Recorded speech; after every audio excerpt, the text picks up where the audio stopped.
사도신경으로 우리 신앙을 고백하겠습니다.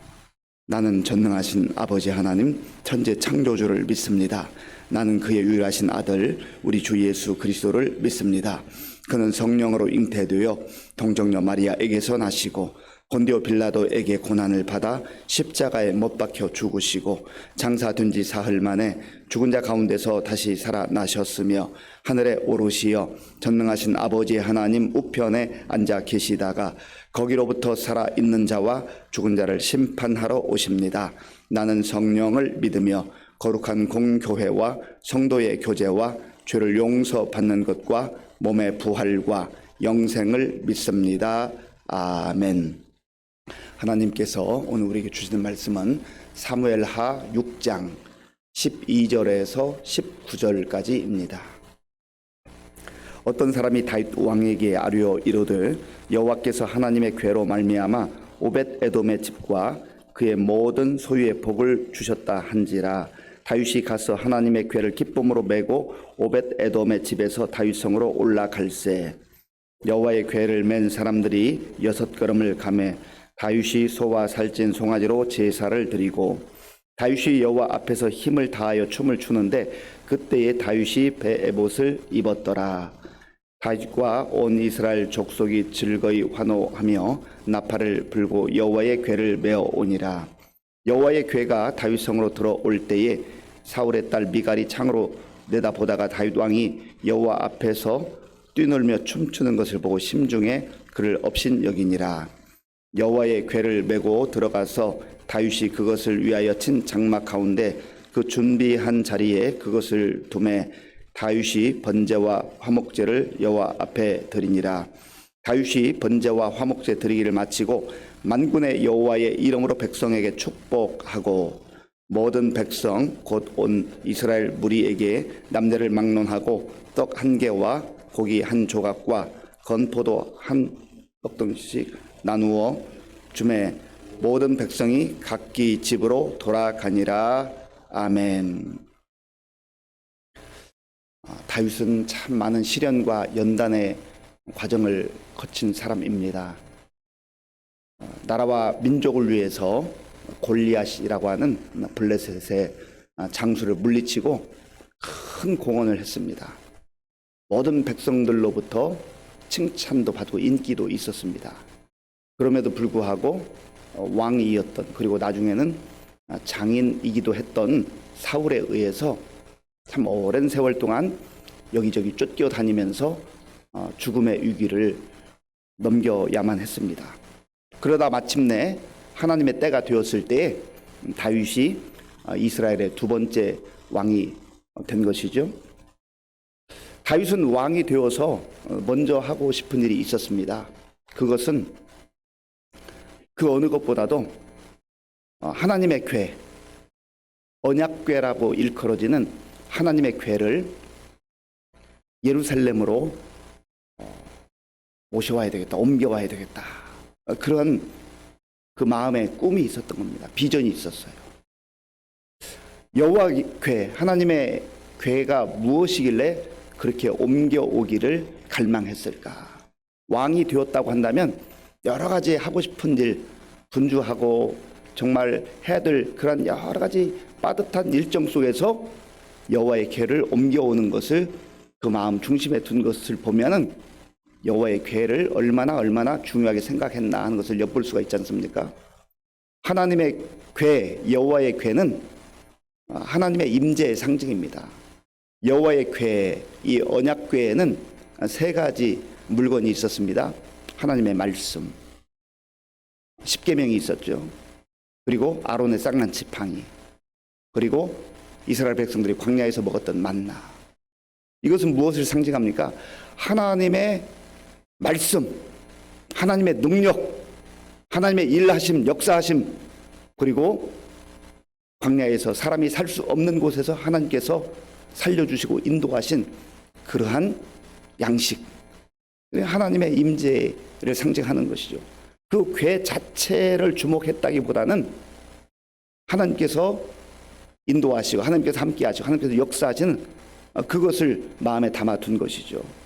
그리고 이 궤가 있는 곳에서 하나님을 사모하는 거예요. 하나님을 바라보는 거예요. 하나님을 경배하고 싶은 거예요. 그리고 날마다 하나님을 의지하고 싶은 거예요. 하나님과 동행하고 싶은 거예요. 자기들의 조상들과 함께 하셨던 그 하나님의 놀라운 역사를 친히 삶 속에서 경험하며 그 하나님을 온전히 믿고 그 하나님을 예배하며 살기를 원하는 그 열망과 소원이 있었다는 것이죠. 이것이 얼마나 중요한지 모릅니다. 그래서 이 다윗이 이제 사무엘하 6장 초반에 보면 군사 3만 명을 모집해서 그 궤를 가져오도록 합니다. 사무엘상 4장에 보면 이스라엘 백성들이 블레셋과 아벡이라는 곳에서 아벡 전투를 벌입니다. 그런데 거기에서 안타깝게도 하나님의 궤를 빼앗겨 버려요. 그리고 하나님의 궤를 빼앗긴 이후에 이 하나님의 궤는 벳세메스 사람들에 의해서 또 다른 곳으로 보내지고, 그래서 기럇 여아림이라는 곳에서 무려 약 72년 정도 방치되어 있었습니다. 사울이 왕이 되었었지만 사울은 거기에 대해서 관심조차 갖지 않았습니다. 그런데 다윗이 왕이 되고 나서야 가장 초기에 그 하나님의 궤를 생각한 것이죠. 그만큼 다윗의 마음속에는 하나님을 향한 열정, 사모함, 경외함이 있었다는 것을 볼 수가 있습니다. 다윗이 군사 3만 명을 이제 보내어서 이 하나님의 궤를 가져오려고 하는 그러한 때에 3만 명이라고 하는 아주 많은 군대를 동원하는 것은 혹여라도 무슨 일이 일어날까 봐, 그래서 그 많은 군사를 보내기까지 해서 그 궤를 가져오려고 시도를 한 것이죠. 그 당시에 하나님의 궤는 아비나답의 집에 있었는데 그 아비나답의 집에서 궤를 이제 예루살렘으로 옮겨올 때 우사라고 하는 사람이 이렇게 싣고 오는데 흔들리니까 그것을 붙잡았습니다. 그래서 우사가 하나님의 궤를 잡으면 안 되는 잡았기 때문에 즉사하는 그 엄청난 사건이 벌어지죠. 그래서 모든 사람이 다 두려워했어요. 그리고 그 궤는 오벳 에돔이라고 하는 사람의 집에서 이제 머무르게 됐습니다. 그런데 오벳 에돔이라고 하는 그 집에 석 달을 머무르게 됐는데 저 하나님께서 그 오벳 에돔의 집에 그 가문에 복을 주셨다. 어떤 복을 주셨는지 성경에 자세히 나와 있지는 않습니다. 그러나 이 오벳 에돔의 그 집에 그 가문에 참 많은 은혜가 부어졌던 것은 사실입니다. 이 소식을 듣고 다윗이 다시 한번 그때 무슨 문제가 있었는지를 조사하게 되죠. 그래서 하나님의 말씀대로 이제 술에 싣고 오지 아니하고 하나님의 사람들이 이 궤를 어깨에 메고 옮겨 오게 되는 것이죠. 그 내용이 이제 오늘 12절부터 시작되는 내용입니다. 자, 본문 12절 말씀, 12절 함께 읽겠습니다. 어떤 사람이 다윗 왕에게 아뢰어 이르되 여호와께서 하나님의 궤로 말미암아 오벳 에돔의 집과 그의 모든 소유의 복을 주셨다 한지라. 다윗이 가서 하나님의 궤를 기쁨으로 메고 오벳 에돔의 집에서 다윗 성으로 올라갈세. 아멘. 다윗의 마음속에는 설레임이 있었어요. 그리고 기쁨이 넘쳤어요. 궤가 오기도 전부터 사람들을 보내어서 또 함께 그 하나님의 궤를 다윗성으로 옮기는데 얼마나 기쁨이 넘쳤는지 몰라요. 기대감이 있는지 몰라요. 무엇을 말하는 것입니까? 하나님을 사모하는 그 사모함이 가득했기 때문에 그런 것이죠. 그러니까 다윗은 자기가 왕 위에 올라서 얼마든지 그 권력을 누리고 또 정사가 참 바쁜 그 가운데서도 하나님을 경외하고 하나님 앞에 나아가는 것을 기뻐했다는 거예요. 그 은혜를 누렸다는 겁니다.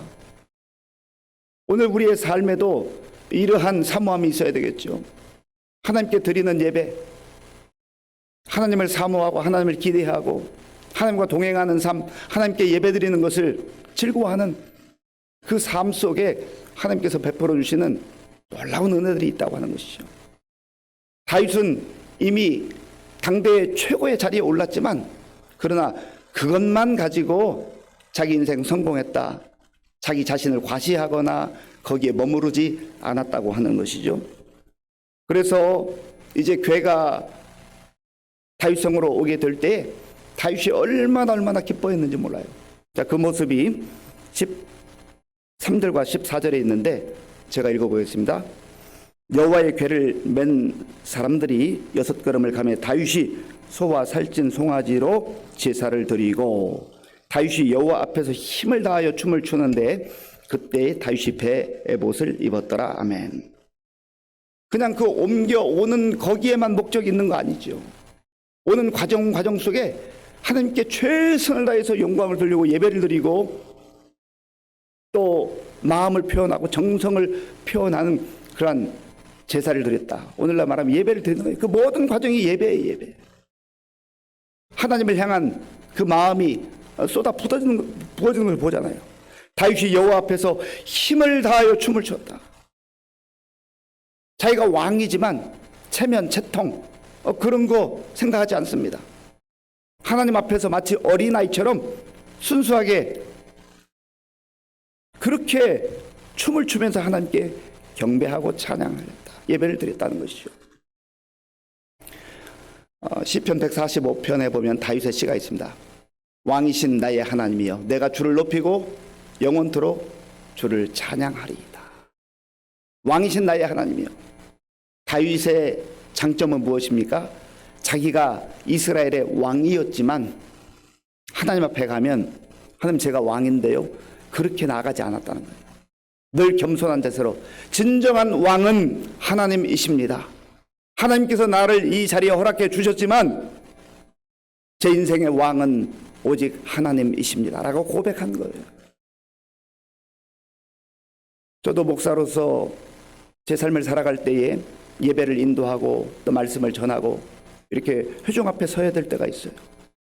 그럴 때는 목사라고 하는 이 직분을 가지고 서지만 그러나 제가 개인적으로 하나님 앞에 나갈 때도 한 번도 목사라는 타이틀로 나가지 않습니다. 한 사람의 성도로, 한 사람의 신자로, 한 사람의 그리스도인으로 하나님 앞에 나아가는 거죠. 겸손한 자세로 정말 하나님의 왕이심을 고백하며 살아가는 그 삶의 태도 속에 진정한 예배가 시작된다고 하는 거예요. 얼마나 기뻤는지.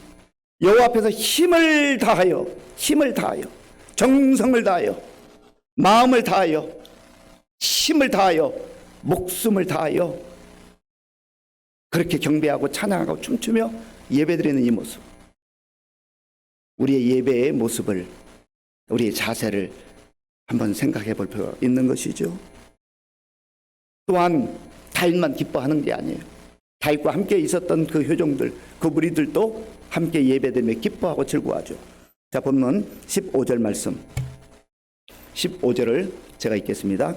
다윗과 온 이스라엘 족속이 즐거이 환호하며 나팔을 불고 여호와의 궤를 메어 오니라. 아멘. 하나님을 예배하고 찬양하고 경배하는 곳에 이러한 기쁨이 넘쳐나게 되는 거예요. 간절히 바라기는 우리가 개인적으로 하나님 앞에 나아가서 예배 드릴 때뿐만 아니라 우리가 함께 모여서 곡적 예배로 하나님을 찬양하고 하나님께 예배 드릴 때마다 우리의 마음속에 불안과 두려움과 염려와 걱정이 다 사라지고 하나님께서 주신 기쁨이 충만할 수 있기를 바랍니다. 하나님 주신 기쁨으로 살아야 돼요. 하나님 주시는 은혜로 살아야 돼요. 그래야 이 험한 세상 속에서 우리가 기죽지 않고 절망하지 않고 낙심하지 않고 당당하게 살아갈 수가 있다고 하는 겁니다. 그런데 이러한 다윗이 힘을 다해서 정성을 다해서 예배를 드리고 또 대부분의 이스라엘 회중들이 그렇게 예배를 드리고 있는데 예배 드리지 못하는 한 사람이 있어요. 자, 본문 16절 말씀, 16절 우리 함께 읽겠습니다. 여호와의 궤가 다윗성으로 들어올 때 사울의 딸 미갈이 창으로 내다보다가 다윗 왕이 여호와 앞에서 뛰놀며 춤추는 것을 보고 심중에 그를 업신 여기니라. 아멘. 참 안타깝죠. 같은 현장에서 이 기쁨을 누리고 감격하고 하나님께 영광 돌릴 수 있는 참 절호의 기회 아니에요. 그런데 같은 상황 속에 있으면서도 그 마음에 시기가 일어나고 분노가 일어나고 오히려 자기의 남편이자 왕인 그리고 온전한 예배자로 나아가고 있는 그 다윗을 업신여겼다. 얼마나 불행한 인생이에요. 얼마나 안타깝습니까? 똑같은 현장 속에 똑같은 공간 속에 있으면서도 어떤 사람은 하나님이 기뻐 받으시는 예배자로 살아가는 사람이 있는가 하면 그 기쁨과 그 감격과 그 은혜를 누리는 사람이 있는가 하면 그저 같은 현장에 있으면서 그 기쁨도 누리지 못하고 하나님을 사모하는 마음도 없고 그저 복잡한 거예요. 자기 혼자 복잡한 거예요. 자기 생각으로 가득 찬 거예요. 아, 왕이 왜 저래? 체면 좀 차려야지. 체신 없게 말이야. 저게 뭐야? 자기 생각으로 다 판단하고 정죄하는 거예요. 이게 얼마나 무서운 독소인지 모릅니다. 우리가 예배당에 나와서 예배를 드리든 가정에서 예배를 드리든 어느 현장에 있든지 간에 정말 경계해야 될 것 중에 하나는 뭐냐면 내 시선으로 내 생각으로 다른 사람을 판단하고 정죄하는 거예요. 경계해야 됩니다. 저도 늘 그걸 경계해요. 예배를 인도하고 말씀을 선포할 때는 뭐 그럴 여가도 없습니다만은 회중석에 앉아서 제가 예배를 드릴 때 늘 경계하고 조심하는 것 중에 하나가 그거예요. 날마다 예배자로 나가야 돼요.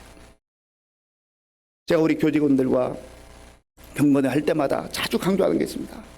우리가 교회에서 봉사하고 사역하다 보면 그냥 너무 익숙해져요. 예배 드리는 게 익숙해져요. 그래서 예배자로 서기가 어려울 수 있다는 거예요. 더 많은 공간, 더 많은 시간 예배당에서 머무르고 더 많은 예배를 드리는 그 감격을 누려야 되는데 예배자로 온전히 나아가서 하나님을 기쁘시게가 쉽지 않을 수 있단 말이에요. 경계해야 돼요.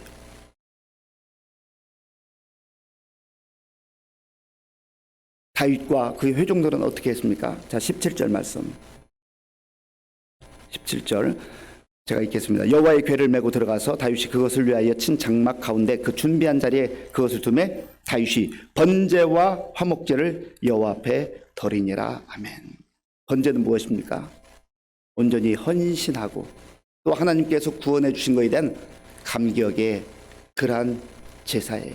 그리고 화목제는 하나님과의 이제 관계가 회복되고 감사하는 마음으로 또 하나님과의 화목뿐만 아니라 주변 사람들과 화목하는 그 감사의 제사가 되는 것이죠.